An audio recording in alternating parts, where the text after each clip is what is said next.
Welcome to वेलाबल्स academy Islamabad.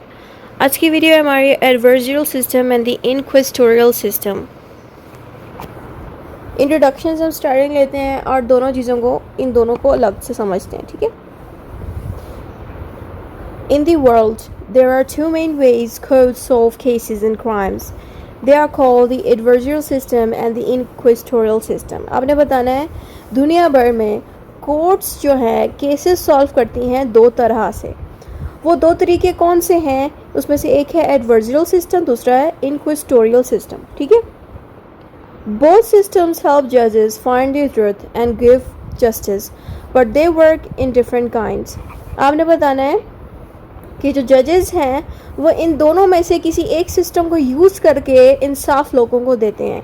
तो अब हम सबसे पहले एडवर्सरियल सिस्टम जानते हैं कि ये होता क्या है। सबसे पहले आपने एडवर्सरियल सिस्टम की हेडिंग देके सिंपल मीनिंग देना है। आप सिंपल मीनिंग की जगह सिर्फ मीनिंग भी लिख दें, मीनिंग की हेडिंग दे दें।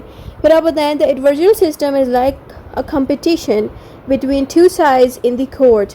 एडवर्सरियल सिस्टम बेसिकली एक तरह का कंपटीशन होता है जिसमें क्या होता है, एक साइड अपनी तरफ से अपनी साइड को जिताने की कोशिश करती है, दूसरी साइड अपनी साइड को जिताने की कोशिश करती है, और जो जज है वो दोनों साइड के लॉयर्स की सुन रहा होता है। यानी कि जो नॉर्मल कोर्ट सिस्टम जो आप इतने वक्त से देखते आ रहे हैं उसी को हम कहते हैं एडवर्सरियल सिस्टम, जिसमें दो पार्टीज़ होती हैं, दोनों पार्टीज़ की जगह अपनी अपनी वकील होते हैं और वो फिर इस तरह से इस सिस्टम को हम नॉर्मल कहते हैं एडवर्सरियल सिस्टम। फिर आपने बताना है कि वो दो साइडें कौन सी हैं। एक साइड पे आपको प्रोसिक्यूशन मिलेगा, यानी कि जो प्लेंटिव है, प्लेंटिव वो बंदा है जिसके साथ जुल्म होता है, ठीक है। जिसके साथ जुल्म होता है, जो अपना केस लेके जाता है कोर्ट में सबसे पहले, उसको हम प्लेंटिव कहते हैं। उसकी साइड के वकील का नाम होता है प्रोसिक्यूशन, ठीक है। और जिसके खिलाफ कोर्ट में केस जाता है उस बंदे को हम कहते हैं डिफेंडेंट, ठीक है। प्लेंटिव वो बंदा जो कोर्ट में केस लेके गया, किसके खिलाफ? डिफेंडेंट के खिलाफ, दूसरी पार्टी के खिलाफ डिफेंडेंट। और डिफेंडेंट के साइड से जो वकील होता है उसको हम नाम देते हैं डिफेंस लॉयर, ठीक है, डिफेंस लॉयर। आपने अब ये दो बातें जब बता दी, फिर आपने बताना है कि who says a wrong has been done. जो प्लेंटिव है वो कहेगा कि मेरे साथ जुल्म हुआ है, मेरे साथ रॉन्ग हुआ है, और जो अदर साइड का जो वकील है जो अपने आप को डिफेंड करने के लिए कहेगा नहीं मैंने तो कुछ गलत नहीं किया, वो प्रूफ करेगा कि मैंने गलत नहीं किया, मैं गिल्टी नहीं हूँ। तो इस तरह से जो दोनों पार्टीज़ हैं उनके वकील अपनी अपनी साइड के पार्टी को बचाने की कोशिश करेंगे और जीतने की कोशिश करेंगे केस। अब जज का क्या रोल अदा होता है? जज acts like a referee. The जज listens to both sides and make sure rules are followed.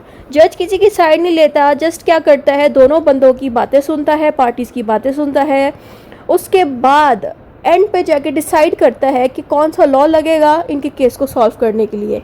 ये आपने रोल बताना जज का। फिर आपने एविडेंस एंड दी विटनेसेस के बारे में बताना है कि जो दोनों पार्टीज़ हैं वो अपनी अपनी साइड से एविडेंस और विटनेस लेके आएंगे और दोनों पार्टीज़ पूरी कोशिश करेंगे कि वो प्रूव करें कि वो सही थे, मतलब वो केस जिताने की कोशिश करेंगे वकील अपनी साइड की पार्टी को। क्रॉस एग्जामिनेशन का मतलब होता है कि अगर जो प्रोसिक्यूटर है और जो डिफेंस लॉयर है दोनों, अगर इसकी तरफ से कोई एविडेंस आया है तो जो डिफेंस लॉयर है वो उस एविडेंस को देख सकता है, लेकिन अगर डिफेंस लॉयर की तरफ से कोई एविडेंस आया है तो प्रोसिक्यूशन वाला लॉयर देख सकता है। यानी कि जो विटनेसेस हैं और जो एविडेंसेस हैं वो दोनों पार्टीज़ और उनके वकील चेक कर सकते हैं एक दूसरे के। इसको नाम दिया जाता है क्रॉस एग्जामिनेशन का, ठीक है। और विटनेस से सवाल भी कर सकता है अपोजिट लॉयर, ठीक है, कि आप जो है इनकी विटनेस क्यों हैं, कैसे हैं, इस तरह के सवालात भी होती हैं ताकि चेक किया जा सके कि क्या ये बंदा वाकई में एक सही विटनेस है कि नहीं, या किसी भी राह चलते बंदे को उठा के विटनेस बना दिए, ठीक है। तो इस तरह से सवाल जवाब किए जाते हैं और सवाल जवाब अपोजिट पार्टी के वकील करते हैं, ठीक है। तो इस कॉन्सेप्ट को हम कहते हैं क्रॉस एग्जामिनेशन। फिर नेक्स्ट हेडिंग आपने देनी है वेयर इट इज़ यूज्ड। ये जो पूरा एडवर्सरियल सिस्टम है ये किन मुल्कों में यूज़ होता है? पाकिस्तान में होता है, इंडिया में, यूके, यूएसए में, ठीक है। अब आ गया हमारे पास इनक्विजिटोरियल सिस्टम। इनक्विजिटोरियल सिस्टम का हमने सबसे पहले मीनिंग देना है। The inquisitorial system is like an investigation where the जज फाइंड्स द ट्रुथ। इसमें क्या होता है कि वकीलों को कोशिश नहीं करनी होती एविडेंसेस ढूंढने की, यहाँ पे जज की जिम्मेदारी बनती है कि वो एविडेंसेस ढूंढे इन पार्टीज़ के ऊपर। रोल ऑफ द जज इज़ वेरी एक्टिव। द जज asks questions, check evidence and investigates the case.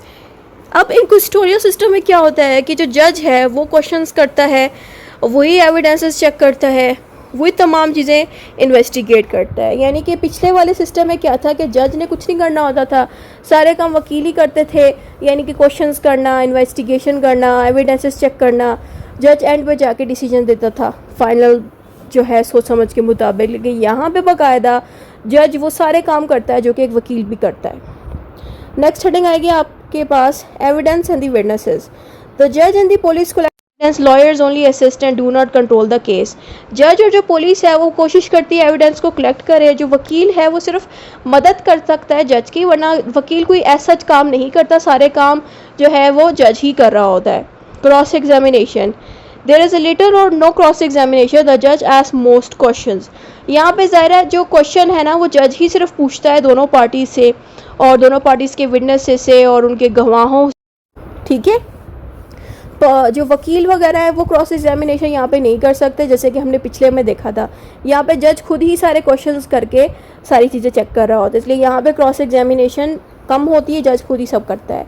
ये वाला सिस्टम आपको फ्रांस, जर्मनी एंड इटली में मिलेगा। अब आपने दोनों का डिफरेंस बता देना है, ठीक है, कि इनवर्जर सिस्टम में जज का क्या रोल होता है। इन्वर्जर सिस्टम में जज का रेफरी जैसा रोल होता है, वो बस चुप करके दोनों पार्टीज़ की सुन रहा होता है, एंड पर जाके डिसीजन देता है। लेकिन अगर हम बात करें इनक्विजिटोरियल सिस्टम की, तो वहाँ पे जज पूरा एक इन्वेस्टिगेटर का रोल अदा कर रहा होता है, हर चीज़ छानबीन करता है। तो वही चीज़ें जो हमने ऊपर पढ़ी थी वो दोबारा से आप यहाँ पर लिख दें। फिर सेकेंड बात है कंट्रोल ऑफ ट्रायल। जो वकील है वो एडवर्जर सिस्टम में पूरा कंट्रोल रखते हैं, लेकिन जो इनक्विजिटोरियल सिस्टम है वहाँ पे जज ही सारा कंट्रोल करता है, वहाँ पे वकीलों का ऐसा रोल नहीं अदा होता, जजेस खुद ही सारे काम कर रहे होते हैं। एविडेंसेस की बात की जाए तो दोनों पार्टीज़ अपनी साइड से एविडेंसेस लेके आते हैं, फिर उनकी क्रॉस एग्जामिनेशन होती है। लेकिन जब जहाँ तक रही बात जज की, तो जज खुद ही एविडेंसेस इकट्ठा करवाता है और फिर डिसीजन लेता है। क्रॉस एग्जामिनेशन की अगर हम बात करें तो एडवर्जर सिस्टम में क्रॉस एग्जामिनेशन की मौजूदगी बड़ी ज़रूरी है, लेकिन इस इनक्विजिटोरियल सिस्टम में क्रॉस एग्जामिनेशन होता ही नहीं है, क्योंकि सारा कुछ जज ही चेक कर रहा होता है, दोनों पार्टीज़ को कुछ भी चेक करने की ज़रूरत नहीं पड़ती। फोकस, जो इन्वर्जर सिस्टम है उसमें बस यही चीज़ पे फोकस किया जाता है कि कौन सा लॉयर केस जीतेगा, लेकिन इनक्विजिटोरियल सिस्टम में ये चीज़ देखी जाती है, फोकस इस चीज़ पे किया जाता है कि हकीकत क्या थी, किस बंदे ने क्राइम किया था, कौन झूठा है और कौन सच्चा है, ये चीज़ इनक्विजिटोरियल सिस्टम में देखी जाती है।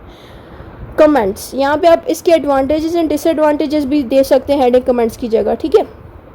आप बता सकते हैं कि इन सिस्टम्स में से कौन सा सिस्टम अच्छा है, कौन सा सिस्टम अच्छा नहीं है, इन दोनों की बातें आप बता सकते हैं। तो मैंने यहाँ पे क्या किया कि स्टार्टिंग पे एडवर्जर सिस्टम का बताया कि ये अच्छा है, क्योंकि इसमें दोनों पार्टीज़ की तरफ से वकील जो है आते हैं, उनके लिए उनके बिहाफ पे बात करते हैं, और जो आमतौर पे जो अमीर लोग होते हैं वो अपने लिए एक वकील भी हायर कर लेते हैं ताकि उनके लिए वो वकील कोर्ट में बात करे। लेकिन जहाँ तक की बात इनक्विजिटोरियल सिस्टम में जो जज होता है वो खुद ही सारा कुछ फाइंड करता है और जज के पास ज़्यादा ताकत होती है।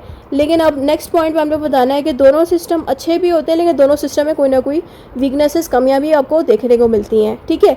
बस इतनी सी बात है, नेगेटिव पॉइंट ज़्यादा ना दिएगा, बस इतना बता दें कि दोनों अच्छे हैं, लेकिन कुछ ना कुछ वीकनेसेस या प्रॉब्लम्स आपको देखने को मिल सकती है। बस इतना ही बता दें, इतना काफ़ी है, कंक्लूजन देके वाइंड अप कर दें। इतना ही था इस वीडियो में। खुदाफिज़।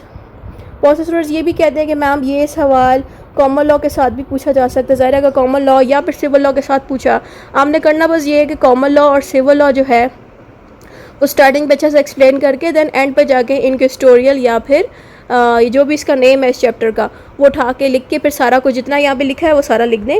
लेकिन इंट्रोडक्शन से पहले आप सारा कुछ सिविल लॉ या कॉमन लॉ जिसका पूछा गया उसको लिख के देन फिर आप एडवर्सटोरियल सिस्टम और इनक्विजिटोरियल सिस्टम को इंट्रोडक्शन देके फिर स्टार्टिंग दें, यानी कि सारा शुरू का लिख के इस कॉमन लॉ सिविल लॉ का देन फिर इसको लिख दें। दैट्स इट, इतना ही था। खुदाफिज़।